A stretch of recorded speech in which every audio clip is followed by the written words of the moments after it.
بسم الله الرحمن الرحيم. الحمد لله رب العالمين، والصلاة والسلام على أشرف الأنبياء والسيد المرسلين وعلى آله وصحبه أجمعين. أما بعد، فأعوذ بالله من الشيطان الرجيم. فمن كان يرجو لقاء ربه فليعمل عملا صالحا ولا يشرك بعبادة ربه أحدا. ناظرین کرام، گزشتہ سے پیوستہ پچھلے درس میں ہم نے اخلاص اور اس کے ثمرات کے متعلق گفتگو کی۔ آج ہماری گفتگو کا محور ہے اخلاص اور اس کی علامات۔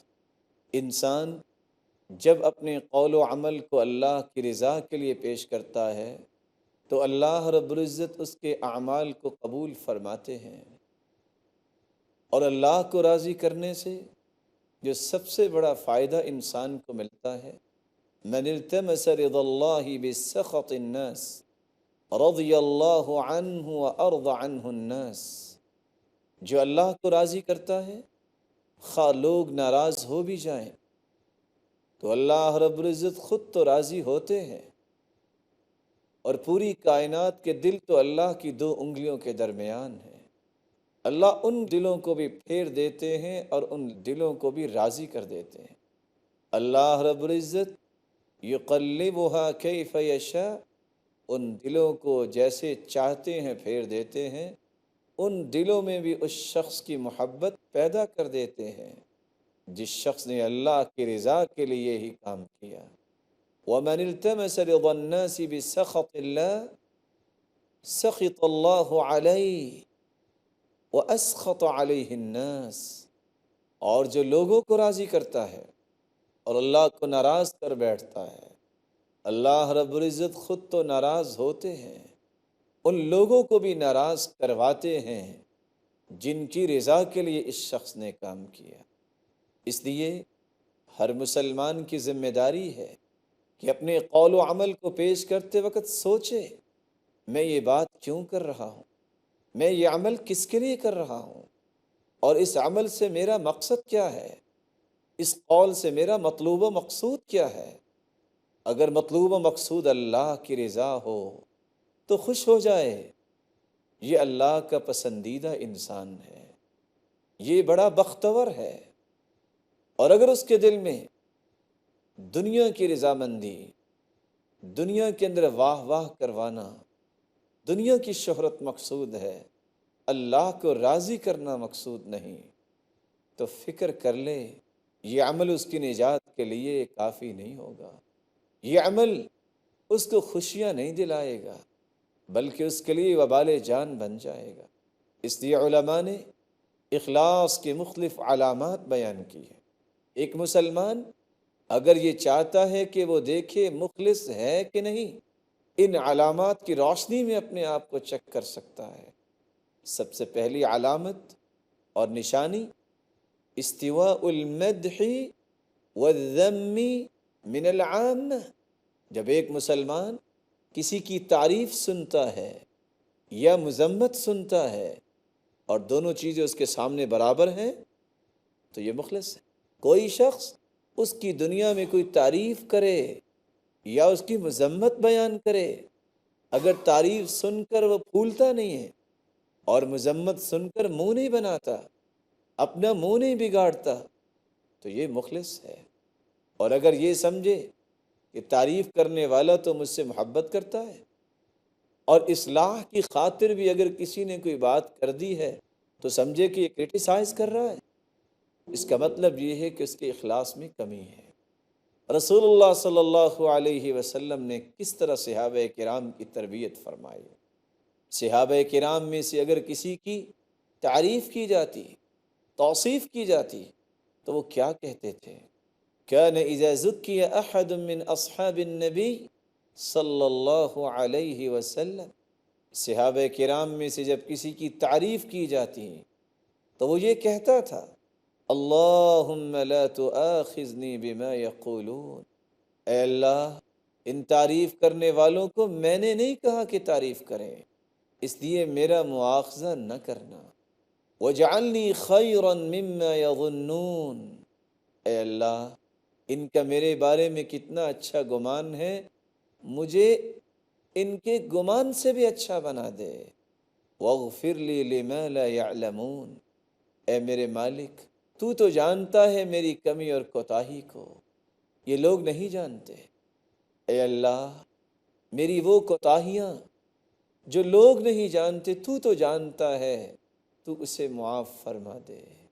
صحابہ کرام تو یہ کہا کرتے تھے، بلکہ ابو الدرداء رضی اللہ تعالی عنہ نے تو اذا رأیتم المداحین فاحثوا فی افواہہم التراب، اس حدیث پہ عمل کیا کہ جب کوئی ایسی تعریف تمہاری کر رہا ہو جو فتنے میں ڈالنے والی ہے تو اس کے منہ میں مٹی ڈالو۔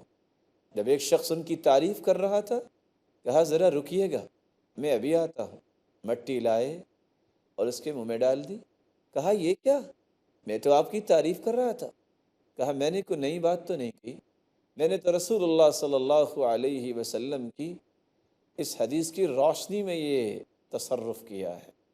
ایک بندہ مومن اپنے اعمال کو ضائع کرنے کی خواہش نہیں کرتا، اپنے آپ کو اتنا بلند نہیں سمجھتا کہ جہاں اس کو اللہ کی رحمت سے محرومی ہو جائے۔ وہ اپنی کم مائگی کا اظہار کرتا ہے، اپنے اندر تواضع پیدا کرتا ہے۔ وہ کہتا ہے سب کا سب میرے رب کا دیا ہوا ہے، میری کوئی حقیقت نہیں، میرے مالک کی عطائیں ہیں۔ اور صحابہ کرام رضوان اللہ تعالی علیہم اجمعین کی تربیت ایسے ہی ہوئی تھی۔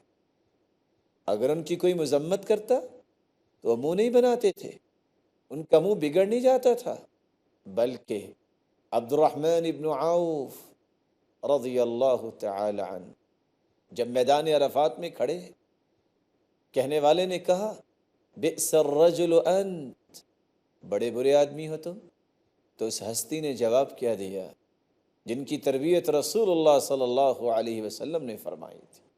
فابتسم، پہلا جواب کیا دیا؟ مسکراہٹیں بکھیر دی، مسکرائے، اتنا بھاری لفظ سننے کے باوجود بھی مسکرائے اور کہنے لگے ما عرفنی الا انت، میرے بھائی صحیح پہچان میری تو نے ہی کی ہے، لوگ تو بھولے ہوئے تھے۔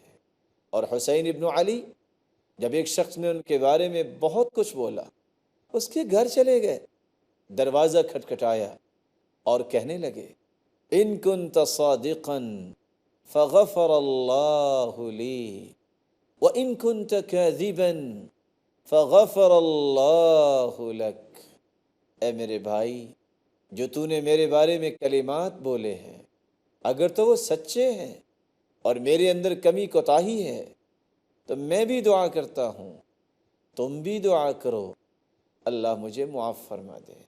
اور اگر کسی غصے کی وجہ سے تو نے یہ کلمات بول دیے ہیں اور ایسی برائی میرے اندر موجود نہیں تو میں بھی دعا کرتا ہوں، تم بھی دعا کرو کہ اللہ تجھے معاف کر دے، میرا اور آپ کا کوئی جھگڑا تو نہیں ہے۔ حسن بصری رحمۃ اللہ علیہ جب ایک شخص ان کے پاس بھاگتا ہوا آیا، کہتے یا حسن اتعرف ما كان بالامس، حسن جانتے ہو کل کیا ہوا؟ تو حسن بصری رحمۃ اللہ علیہ جس کی تربیت کتنی پیاری تھی، اس نے جواب کیا دیا؟ کیا کل کوئی درس قرآن تھا؟ قال لا فلان اغتابک، نہیں فلاں نے تو آپ کی بہت غیبت کی ہے۔ تو انہوں نے پہلا جواب یہ دیا بھلا یہ بتاؤ راستے میں ابلیس کو تیرے سوا کوئی نظر نہیں آیا؟ تم ایک بھائی کی شکایت لے کے میرے پاس آ گئے ہو۔ پھر کھجوروں کا ٹوکرا لیا اور اس شخص کے گھر چلے گئے، جا کے سلام بولا اور کہنے لگے ہذہ ہدیہ منی لک، یہ لو کھجوروں کا تحفہ، قبول فرمائیے۔ جس شخص نے حسن بصری رحمۃ اللہ علیہ کے متعلق باتیں کی تھی، غیبت کی تھی، سوچنے لگ گیا اور پوچھتا ہے ہدیہ ولیکن ايش المناسبہ، مناسبت کیا ہے ہدیہ کی؟ تو حسن بصری رحمۃ اللہ علیہ فرمانے لگے میرے بھائی تو نے بڑی کوشش کی، بڑی محنت کر کے مجھے نیکیاں دیں، مجھے اللہ کی طرف سے انعامات کا حقدار بنانے میں کوشش کرنے والے، میں نے یہ سوچا کہ یہ کوشش کرنے والا ہے، چلو میں اس کا منہ میٹھا کروا دیتا ہوں۔ کتنی خوبصورت تربیت ہے، یہ مخلص کی نشانی ہے۔ کوئی تعریف کرے اس کو پرواہ نہیں ہوتی، تعریف کرنے والے تعریف کیا ہی کرتے ہیں، اور مذمت اور برائی بیان کرنا، یہ تو نیک سے نیک لوگوں کی بھی لوگوں برائیاں بیان کرتے ہیں۔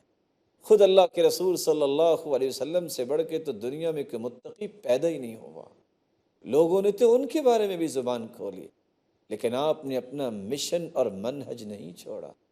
اللہ رب العزت ہمیں اپنی نیتوں کو خالص کرنے کی توفیق عطا فرمائے اور دنیا کی شہرت کی ہوس سے ہمیں محفوظ فرمائے۔ ناظرین کرام، ابھی چند لمحات کا وقفہ ہوگا، چند لمحات کے بعد ہم دوبارہ آپ کی خدمت میں حاضر ہوں گے۔ السلام علیکم ورحمۃ اللہ وبرکاتہ۔ ناظرین کرام، ہم یہ بات کر رہے تھے، مخلص کی نشانی یہ ہے کہ تعریف اور مذمت اس کے سامنے برابر ہوتی ہے، اس کا منہج یہ ہوتا ہے فَلْيَرْضَ مَنْ يَرْضَ وَلْيَسْخَطْ مَنْ يَسْخَطْ اِذَا رَضِيَ مَنْ فِي السَّمَاءِ۔ کوئی راضی ہوتا ہے تو ہو، کوئی ناراض ہوتا ہے تو ہو جائے، مجھے میرے رب کی رضا چاہیے۔ کوئی تعریف کرتا ہے تو کرے، کوئی مذمت کرتا ہے تو کرے، مجھے اپنے رب کی رضا چاہیے۔ مخلص کی دوسری علامت، دوسری نشانی، نسیان رؤیت الاعمال فی الاعمال۔ مخلص اپنے اعمال صالحہ کو چھپاتا ہے، مخلص نیکی کر کے اس کو چھپاتا ہے، وہ لوگوں میں چرچا نہیں کرتا، وہ لوگوں کے سامنے اپنے آپ کو بلند کرنے کے لیے بلند بانگ دعوے نہیں کرتا، وہ کہتا ہے یہ نیکی میں نے اللہ کی رضا کے لیے کی ہے، تو اس کو چھپا کر میں اللہ سے اس کا بدلہ لینا چاہتا ہوں۔ وہ تذکرے نہیں کرتا۔ اس لیے فضیل بن عیاض رحمۃ اللہ علیہ فرمایا کرتے تھے، المخلص یکتم حسناتہ کما یکتم سیئاتہ۔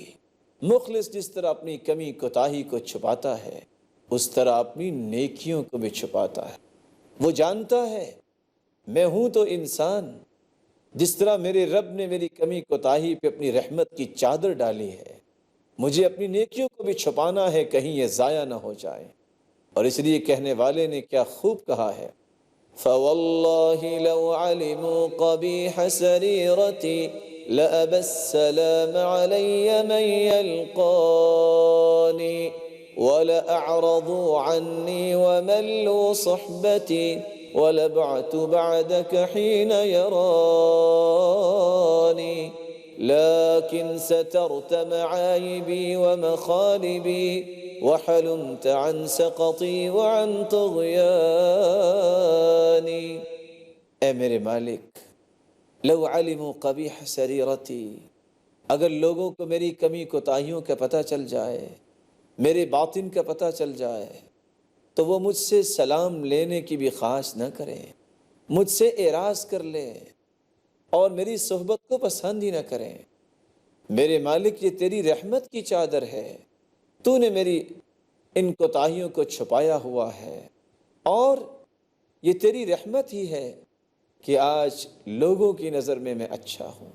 انسان کو جب اس بات کا اعتراف ہو جاتا ہے کہ اس سے کمی کوتاہی ہوتی ہے، پھر وہ تعریف کا خواہش مند نہیں ہوتا، وہ دنیا کے چند تعریفی کلمات کا بھوکا نہیں ہوتا، وہ یہ چاہتا ہے کہ اس کا عمل اللہ کے ہاں قابل قبول ہو جائے۔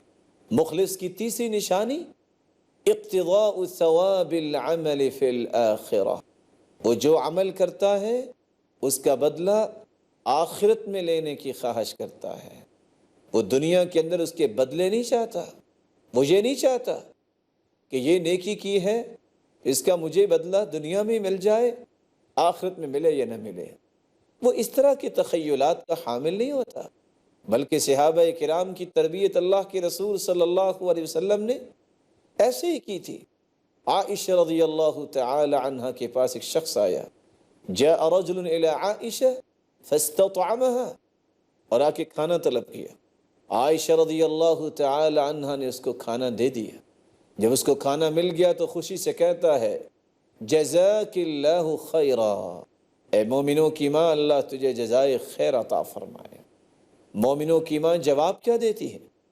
غفر اللہ لک، اللہ تجھے معاف فرمائے۔ پاس بیٹھی عورت پوچھتی ہے مومنوں کی ماں اس نے کون سی بری بات کہی؟ جزاک اللہ خیرا، اللہ کے رسول کا فرمان ہے من قال لاخیہ جزاک اللہ فقد ابلغ فی الثناء، جس نے جزاک اللہ کہہ دیا اس نے تو حق ادا کر دیا۔ کہا تم نہیں جانتی میں نے یہ کھانا اس لیے دیا تھا، میں قیامت کے دن اپنے رب سے کہوں گی اس کے بدلے مجھے جنت میں کھانا دو، لیکن اس نے دنیا میں ہی مجھے یہ دعا دے دی، مجھے خوف طاری ہو گیا کہ دنیا میں ہی اس کا اچھا بدلہ مل گیا ہے، کہیں قیامت کے دن محروم نہ ہو جاؤں۔ ابو طلحہ انصاری رضی اللہ تعالی عنہ جب انہوں نے اس آیت کو سنا لن تنالوا البر حتى تنفقوا مما تحبون، اس آیت کو سننے کے بعد اللہ کے رسول صلی اللہ علیہ وسلم سے پوچھتے ہیں سرتاج رسول، اللہ رب العزت کا فرمان نازل ہو گیا ہے کہ تم نیکی کو اس وقت تک حاصل نہیں کر سکتے جب تک پیاری چیز نہ اللہ کی راہ میں دے دو۔